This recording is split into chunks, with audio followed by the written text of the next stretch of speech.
This is Richard Barrett. Reimagine the world through the World Consciousness Alliance. Many say that 2021 will be a year of the global transformation.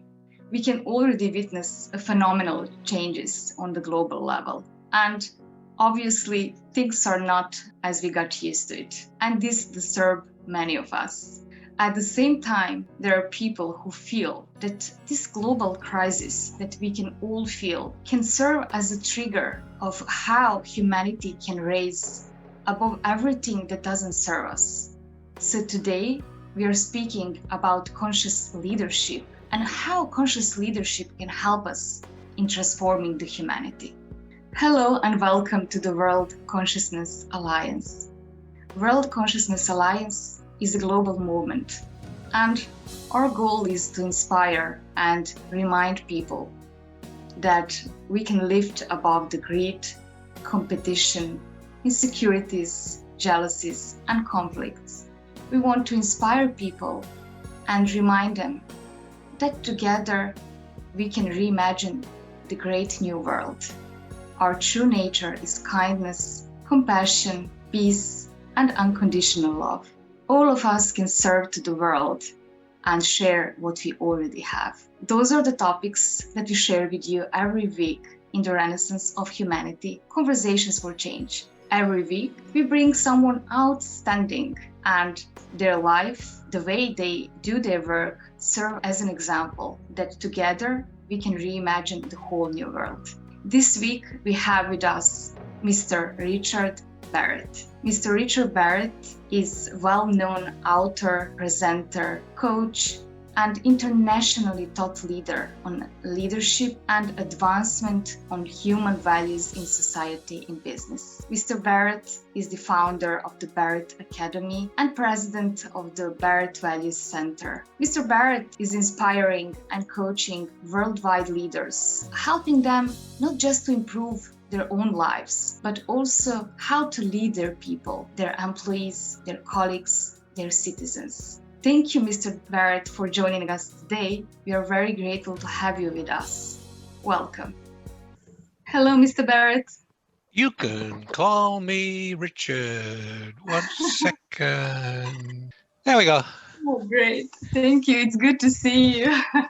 And you. Thank you very much, Richard. This is such a blessing for me. I must say, I would like to tell you that I am a sociologist by profession, and currently I'm working in a corporate environment as a communication specialist for internal communication. But leadership is really such a great topic for me. And since I'm one of the board members, we are all volunteers in the World Consciousness Alliance. We started this Renaissance of Humanity. I was following the workshops you were conducting and your presentations, because I didn't expect for you to speak about these development stages. This is the first time that I'm listening about the leadership in this way, and this is completely aligned with what we stand for. When you actually agreed to have a conversation with me, I was so pleased. So thank you so much for that. I'm delighted to see you and meet you. And your excitement is contagious. It's like COVID-19. It spreads very rapidly. I think it's more beneficial to excitement than COVID. Well, anyhow, the good news was that I had my first vaccine yesterday. So you get two, one after 3 weeks later after the first one. So anyhow, I managed to get my first one yesterday. But it was an interesting year because so the first 3 months of the year, I didn't really get out much. And then the next part, I didn't get out much. You know, I used all of that time in the first 3 months, 6 months to write these 18 e-learning courses that I'd been planning on doing, which cover all my books. Believe it or not, I'm a bit of an introvert. You know, I can do extrovert very well. So, you know, when he says lockdown, I go, yay, yeah. Lockdown. You wrote so many books. You're doing coaching, you're doing consulting, and not only you, but Barrett Academy, Barrett Values Center. So I actually wanted to speak about conscious leadership because many of us heard about this term, but not everyone knows what does it mean. And Okay. since in the World Consciousness Alliance, you're speaking about transformation of humanity, we wanted to see, is there any connection between conscious leadership and transforming humanity? When I was reading and studying what you actually provided, I realized, Sam, you're basically writing about understanding yourself and then helping others. I spent a lot of time introducing the idea of values-based leadership, and that's one of the things I'm known for. But I'm also talking now these days about conscious leadership. Actually, it's just becoming conscious, which is important, whether you're a leader or not. In my model of the 7 stages of development, the 4th stage is about becoming conscious. And so the question is, what does that mean? What does becoming conscious mean? And so there are 3 aspects of becoming conscious. First aspect is, are you aware or becoming aware of the impact of your actions and behaviors on other people and on the planet? Becoming aware of your actions and behaviors on other people and on the planet. Second thing, becoming aware of the impact of your thoughts and beliefs on your physical and mental health. And the third aspect is caring about the impact of your actions and behaviors on other people in the planet, and caring about the impact of your thoughts and beliefs on your mental and physical health. All of those 3 things have to be in place in order to become conscious. Now, everything is conscious. You're conscious, but we're talking about reaching a level of consciousness which goes beyond your own survival. So every living creature is conscious. It has awareness and it has a purpose. And that's how I define consciousness: awareness with a purpose. And the purpose of everything that is conscious, be it a frog, a giraffe, a lion, a human being, a nation, or an organization, no matter what it is, the purpose is always to maintain internal stability and external equilibrium. See, if you can't maintain internal stability and external equilibrium, you're not going to survive. So that's the fundamental basis of consciousness. So even an alligator is conscious. All right. So, but we get to a point as we move up through the scale of consciousness where you become conscious of how you are impacting other people and how your thoughts and beliefs are impacting yourself. Now, alligators don't do that. Frogs don't do that. Human beings can do that, but not many of them do. And so, mostly most people just behave like animals and look after themselves, and they're not really aware. So this 4th stage of development, which Carl Jung called individuation, is when you begin to realize that you are, not alone in the world in the sense of how you influence and touch other people and the environment.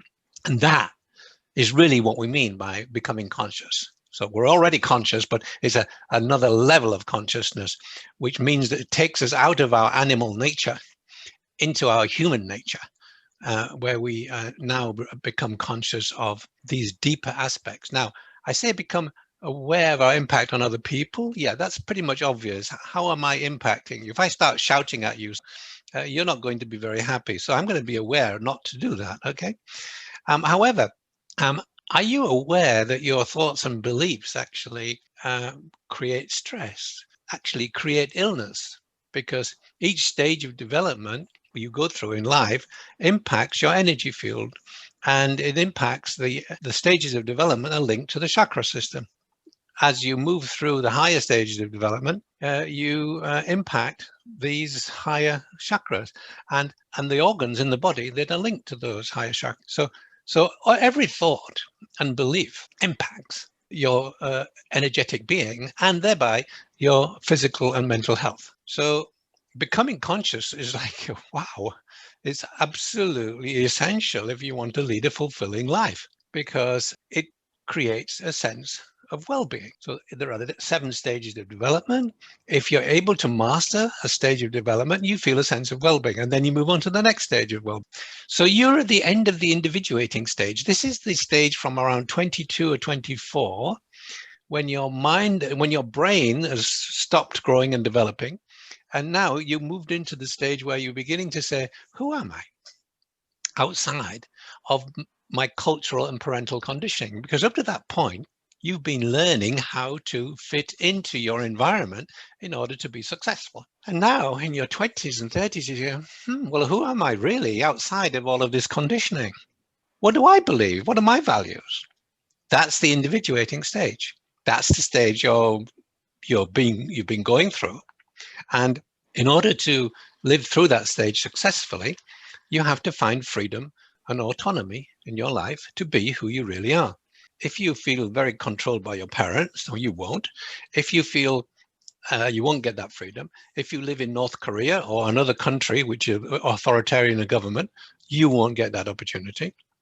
Or if you've developed any fear-based beliefs about not being able to survive, not being loved enough, or not being enough, self-esteem in the first 3 stages of development up to the age of 20, those, like did, then you won't get out of into the individuating stage, because he's still living in those first 3 stages of development, trying to get his childhood needs met. Well, they're not so much childhood needs, they're really important needs. Being able to survive, feel loved, and to feel a sense of self-worth. So now you are advancing along the individuating stage, and you're getting towards the end at that age you are, and you're now getting ready for the next stage of development, which will be self-actualization. Now, this new stage of development is fundamental. Well, every stage is fundamental, but now you'll begin to, having found out who you are and what your values and beliefs are, you're beginning to say, well, you feel the impulse of your soul. You're feeling this deeper impulse to do something which aligns with why you soul came onto this planet in the first place. Because Sanja, you do not have a soul. You are the soul. And so you need to, your soul knows why it came. Or you may not know, but your soul knows. And so you now feel that impulse, a subtle impulse to live this meaning and passion that you have for doing something that is very close to your heart, close to your soul. And that's the age of roughly end of 30s, your 30s through your 40s. That's the self-actualization stage. And it's all about finding a meaning and purpose in your life. And that's the stage you're entering into right now. So you may think that you found meaning and purpose already, but wait until you really get into this next stage. You may find it changes a bit. That was my case. I was a transportation engineer, and I loved it, and I was very successful, and I started working at the World Bank. And in my mid-40s, I realized that actually I was bored with my career, and that when I was 17, I thought I heard my soul say transportation, and actually it said transformation. And so I stopped being a transportation engineer, and I left the World Bank and started what I'm doing now. Anyhow, that's a brief glimpse of what it means to be conscious and what it means to be conscious as you move into the stages of development that you and many other people your age are at. So let me stop there, because I've been talking for a long time, and maybe you've got some questions. It's very useful to understand it this way, and I'm really thankful that you mentioned autonomy and transformation, because some people are claiming that 2021 will be the year of transformation. Oh. And while we have, like, at one side we have people who are mostly interested in, okay, when we are going back to the normal, even though they're not even sure what does it mean to be normal, and we are not free to do this or to do that. So they think like being free actually means being free to do whatever they got used to it. So they're bound to their habits. At the same time, we have people claiming that, okay, now suddenly when we experience this global crisis, everyone are going to transform. We will face this huge global transformation, and that might sound a little bit utopistic, utopian. Well, there is some truth in that, and we have to know what transformation means. It means change is doing what I do now, but doing it differently. That's change. Transformation is a new way of being. So each time you move through a stage of development, you go through a transformation. Each time you move into a new way of being, your values change, your sense of identity changes. So when you're single, you care about what you care about and you look after yourself. Okay. Now you identify with yourself. And so you care about yourself. Now you get married and now there's two of you. And so now you have to expand your sense of identity to include the other person. If you go on caring about yourself and not the other person, you won't be in that marriage very long. And then you have children. And so you care about your children and your sense of identity expands again. So whatever you identify with, you care about. So now you have a more expanded sense of identity. Well, you live in your local community. So you care about the local community. Once again, your identity expands. This is what consciousness expansion means. It means caring about a more inclusive, a larger group. So now we get to, oh, well, you get to the age you're at and you begin to find meaning and purpose in your work. And now you begin to care about your organization because your organization is the vehicle you use to find meaning and purpose. So now you care about your organization. Your sense of identity expands again. So now it's not just you, it's not just your partner, it's not just your children, it's not just your local community, it's also your organization. You've now got an expanded sense of identity. Then your organization starts to work in collaboration with other organizations and which share the same values. And so now, again, once again, your sense of identity expands to include that larger group of people. And then that larger group of organizations will care about the planet, care about the Sustainable Development Goals of the United Nations, care about society, and you do too. And so again, you now expand your sense of identity to include the whole world. Now, as you move up, you're moving up the stages of psychological development. You're moving up in consciousness because consciousness develops as you grow and expand your sense of identity. So consciousness expands by being more inclusive and caring about more and more people and the planet. It was interesting for me that when you mentioned how people sometimes feel good about organization when they can identify with the values, with the culture. And like, since I'm from the HR field, I heard many times and read in many articles for millennials, it's very important to have a good culture. And then I could see that some leaders or so-called leaders in the corporate environment, they say, okay, so this culture thing seems to be very important. So let's just run some campaigns, initiatives, maybe even invest some funds. But just the mere motivation is purely profit. Yeah, well, and that's true.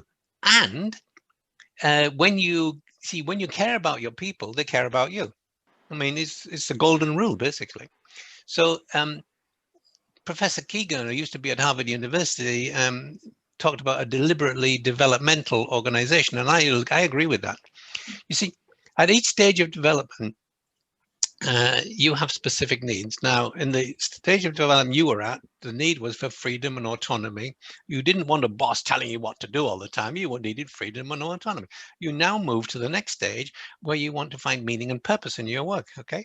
And then the next stage after that is that you want to make a difference by connecting with other people in your 50s.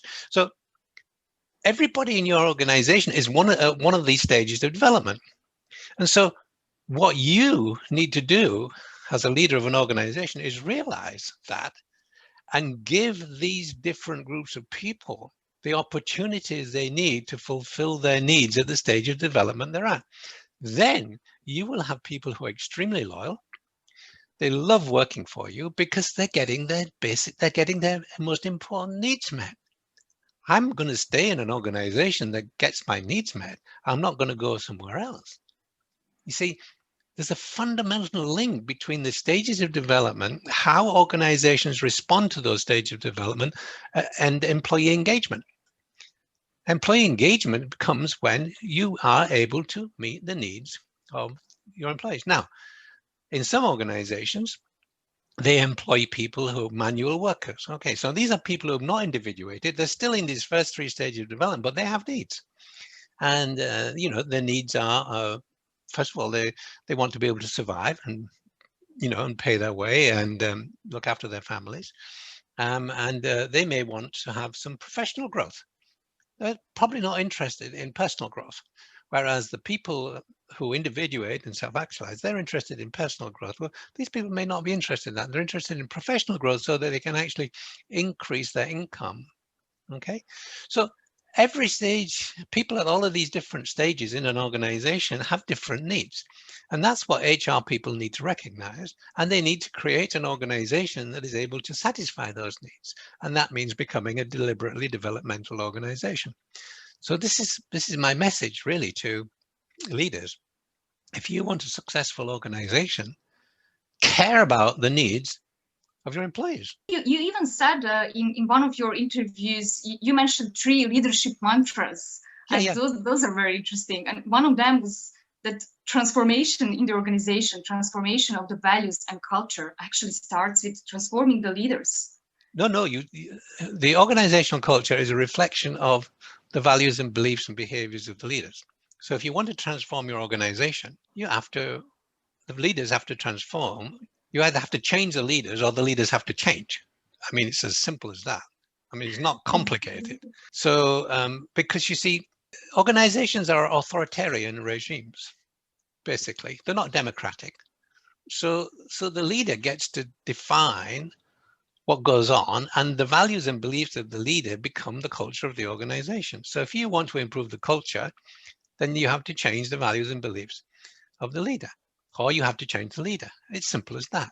Now, an enlightened leader may understand that, but most leaders are not enlightened, so they don't get it. They just see the bottom line. I would say it's not tangible. Yeah, but but it is tangible because I've been measuring that for 20 years for the Barrett Value Center. We've been doing it all over the world in 40 or 50 different languages. Yeah, so this is the key. The leader has to get to a point where she recognizes that to improve the organization, the culture needs to change, and for the culture to change, they need to change. Is it true that your team and you did recently huge research, more than 2,000 participants measuring the values before and let's say after the COVID-19, not after, but no, before, during, and after. Yeah, we did. Yeah, you can find it's quite well reported on the Barrett Value Center website. Barrett Value Center is one company, and the Academy is another company, which I started in order to expand the ideas that we had in the Barrett Value Center to the whole of society and to deepen our interest in personal transformation. Yes, that is true. So COVID-19 has had quite an interesting impact. For many people and for many organizations, because it's been a positive impact in many ways. First of all, employees began to realize that they need to protect their employees from this. So they developed schemes like working from home, etc. And employees like that. And so they feel good about it because now they don't have to travel to work 2 hours every day, which is a complete waste of time. And they go, wow, now I've got all this extra time. What do I do? Oh, well, I could do some learning courses. Oh, great. So now it's like a huge bonus for employees to do that. And then some employees said, well, yeah, that's just that we need to care about the families of our employers too. And so they put things into place to help employees and their families during this difficult period. Now, this approach was more compassionate. And so we began to see this idea of compassion, which is a high level value, a level 7 value, coming into play in our organizations. Now, are we ever going to get back to normal? No, we're never going to get back to what used to be normal, because every step along the way, something's changing. And this is a very fundamental change in the work environment. Now, there are other changes that are very interesting at a larger level. What I was saying, I wrote a book called The New Leadership Paradigm 10 years ago. It's still applicable today. And I've got training courses on my e-learning about the new leadership paradigm. There are 5 of them. Anyhow, but I won't go into that detail. You can see them on the website. Now, what I said 10 years ago is that the most evolved leaders recognize that society is a wholly owned subsidiary of the environment. So if the environment crashes, society will crash. and also said that business is a wholly owned subsidiary of society. So if society crashes, business will crash. Well, COVID-19 is a perfect example of society crashing and business crashing. I mean, it's affected businesses all over the world, companies going bankrupt everywhere. So there is a fundamental link between business and society, which has pretty much been ignored. And so the new idea that comes out of COVID is we as an organization have to we have to care about society, because if we don't care about society, our business will crash. And so it's in the interest of every organization now to build resilient society. Now that is a new role. Now we already understood that as far as the environment was concerned, but we didn't really understand it as far as society is concerned. But this is a perfect example of what happens if you don't care about society and you just care about yourself. Now, so resilience for a company means caring about employees, caring about society, caring about the environment. That's a new paradigm. Caring about society, caring about employees, and caring about the environment. Yeah, that's what companies have to do now if they're going to survive in the future. But if we think for a second about these 7 stages, and if we're speaking about influence of COVID-19 and what is happening, the thing that we just mentioned, would you say that we are improving and going to the next level, to the next development stage, or we are going lower? Okay, so you have to understand the difference between stages of development and levels of consciousness. Now, you, at your age, you're at the 4th stage of development, individuation, and you're at the 4th level of consciousness. The level of consciousness you operate from will be the same as the stage of development. Okay, so I'm going to give you a shock now, Sanja. I'm going to tell you some news. You just lost your job, and the house you live in is going to be demolished. How are you going to feel about that? I guess powerless, like... You're going to move down to survival level of consciousness. Yes. All right. You're still at the individuating stage of development. That doesn't change, but your level of consciousness goes down to survival level, right? Interesting. Yes. Right. So now you're operating at survival level. Now, so you can be at a stage of development, and organizations are at a stage of development which roughly reflects the stages of development of the leadership. And when something like COVID-19 comes along, they drop down to survival level of consciousness.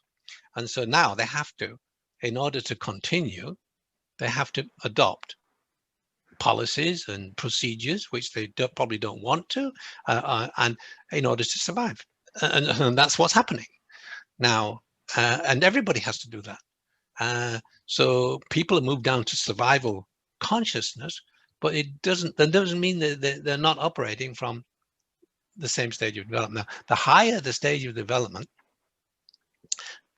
you treat survival differently. Okay, so as you move up the stages of development, you look at survival through different perspective.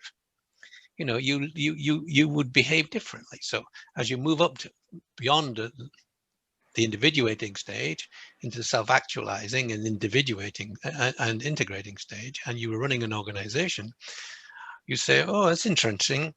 You know, we're going to survive, we're going to have to let go of 20% of our employees. Or when you're up at that stage of development, you say, maybe there's a different answer. Maybe we could all take a pay cut, and everybody take a pay cut, and then we don't have to get rid of anybody. You see, as you move up the stages of development, your sense of identity expands, and you now care about a larger group of people. Now, many people in business just care about themselves, and they just care about profit. And so they say, well, we've got to get rid of these people, get them out. Right. As you move up into higher consciousness, you have different solutions available to you. Yeah, I think I read that you write somewhere how if individual wants to succeed in anything, it can be successful only if we all succeed on the global level. I guess that's what you thought.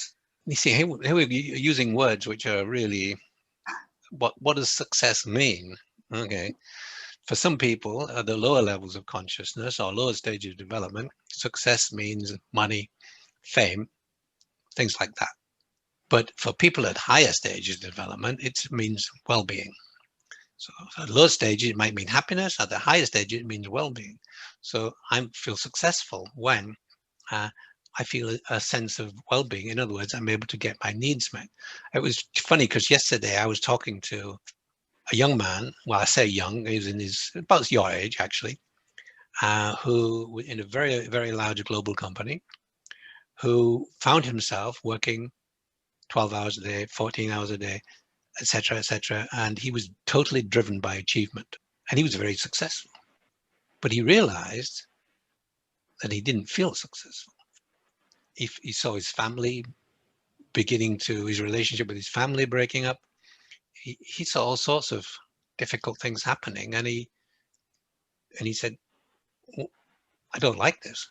I don't like this success. He went to, this company had an internal psychotherapist advisor. And this person said, I think you should go on this transformation course, which uses Barrett's tools. And he'd spent 2 or 3 days on that course. He was completely enlightened and changed. And he realized that he was still living out of, the third stage of development. And although should be at a much higher stage, where other things were more important. And that was his problem. He was feeling depressed because he wasn't living the stage of development that he was at. He was still living the goals of an earlier stage. And so it made him depressed and stressed. And he changed his life completely. I was just talking to him yesterday, and he completely changed individual. That's a great story, and that actually reminds me of how some celebrities once, when they have all that money, fame, everything, that all the achievements they thought they'd need in order to be successful, and then somehow one day they shift to spirituality. So let me tell you another story. Okay, this is not a story. It's at the beginning of my book, A New Psychology of Human Wellbeing. The longest study by a university is the grant study of Harvard University. They have been following a group of 200 people for 75 years, interviewing them every year or every 2 or 3 years. And well, actually more than 75 years now. And so they've analyzed what gives people a long life and what makes them happy. And the result is really interesting. I was just watching it on the TED Talk yesterday, although I've got the books and I've been writing about this for 5 years. I just saw it on the TED Talk yesterday. It was just a reminder. What makes people live long lives and happy lives and successful lives is the quality of their relationships. It's as simple as that. That's the bottom line from Harvard. It's not about money. It's not about fame. It's not about fortune. It's about the quality of relationships that you have, which for me says, okay, you're a soul having a human experience. Where you come from, and that fourth dimension of reality, is you feel totally connected to everything. That's where souls come from. When you live that life of the soul here in our three-dimensional material reality, by feeling connected to everybody, you live a long and happy life and healthy life. I mean, it all fits together beautifully. I guess that is why they say that the most important relationship is one that we have with ourselves. That's how you started today with who am I? That's a very powerful question to ask ourselves. It's the most important question. Who am I? So I found this very interesting data on your website that you organized 2 or 3 years ago, one retreat, one special gathering with your friends from all over the world. And that was very, very interesting for me, because you didn't invite them only for fun or at some ordinary yoga retreat or something like that. You actually invited them to speak about possibility to have this new framework, this awareness of humanity. Yes, no, new worldview. Yes, Yeah. humanity awareness. It was Yeah. something like that. Yeah, exactly. We're going live with the website for that in about middle of January. We're nearly ready to do that. In fact, we have a meeting of the Humanity Awareness Committee later today at 4 o'clock. And we've been meeting for quite a long time. And we're just at the point where we're really getting ready to launch the whole initiative throughout the world. But what were the conclusions? Because I know about this because I read on your website. I'm sure that now many people would be interested to hear. But like, what's the basic idea? What does it mean, humanity awareness framework? You have to, just like the seven stages of personal development, there are different stages of societal development which coincide with the personal development. If you look back in history, going back 10,000 years, everybody lived in what I call clan awareness, where we lived in small groups of hunter-gatherers, and you still find those groups in the Amazon rainforest. Not very many places, but you do find them. And then some certain things happened, and that changed, and we, instead of being hunters and gatherers and wandering around and nomads, we settled and we started agriculture, and we formed tribes and tribes. So that was tribal awareness. That's another societal worldview, and it still exists in Africa and in actually many indigenous peoples that you still operate from that worldview of tribal awareness. Then came the Greeks and the Romans and the conquerors and the Egyptians, and they moved into state awareness, where very powerful men usually, they conquered and they abused and they built riches, and it was all about self-esteem. Look at me, powerful, and we still see that in amongst our leaders. Donald Trump is a perfect example. And then we're from state awareness. And you've got North Korea, Russia was like that. There are many countries in the world who operate like that. And then we moved to nation awareness, where what happened was these powerful leaders got religion, and so they got Christianity, Muslim traditions, etc. So they began to realize that they needed in some way to care about the other people and not just think about themselves. There are about 28 nations now operating from nation awareness.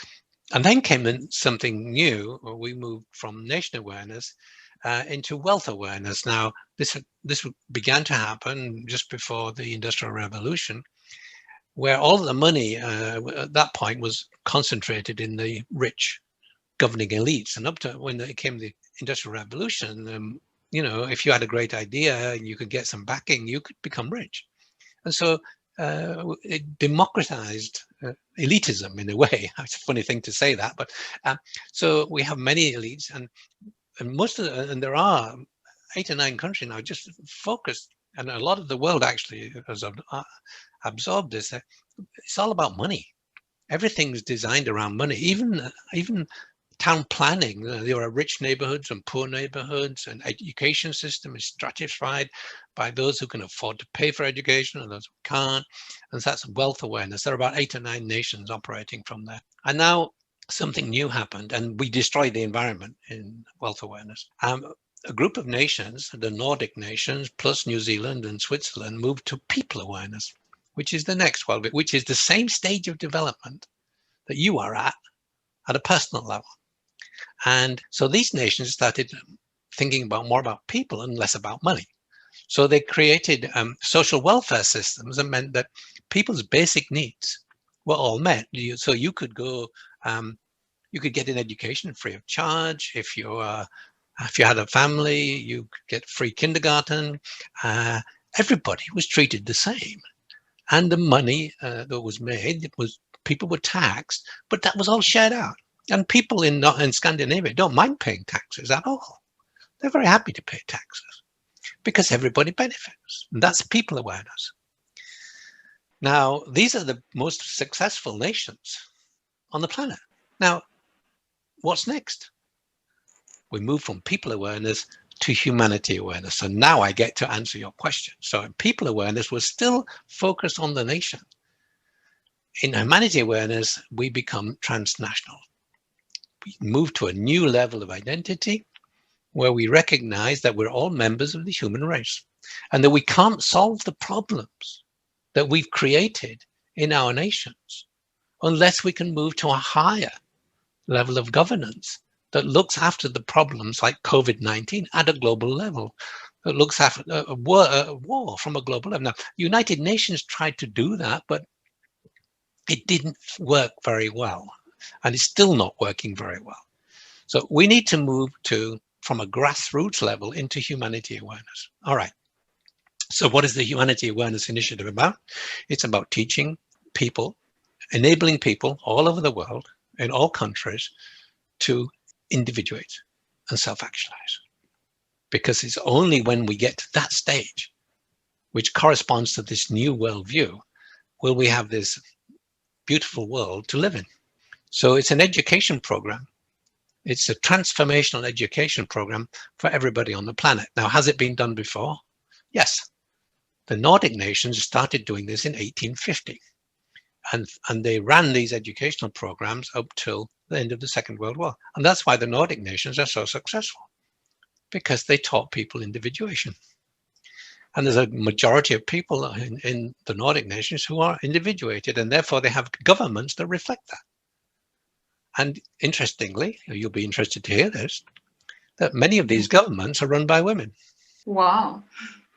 Like, look at New Zealand, Switzerland, and the Nordic nations. Women are so much better at running nations than men are, because men still have their egos and want to shout and say, "Look at me!" Exactly. And women are brought up differently. I explained that in my book, The Evolutionary Human, How Darwin Got It Wrong. I explain all of that there are 3 algorithms of evolutionary intelligence. And the first algorithm is, if I've got a threat, I try to overcome that threat by power. And that's how the animal world works, and that's how men work, basically. You threaten me and I'll threaten you and I'll beat your head in. Okay, that's first algorithm. Can be quite successful in certain stages. And then comes the second algorithm. Well, if you can't defeat this threat that you have, what can you do? Well, you can bond with other people so that together you become stronger, can overcome the threat. Now, that's bonding. Okay, men aren't so good at that. Women are much better at that. It's the way they're brought up.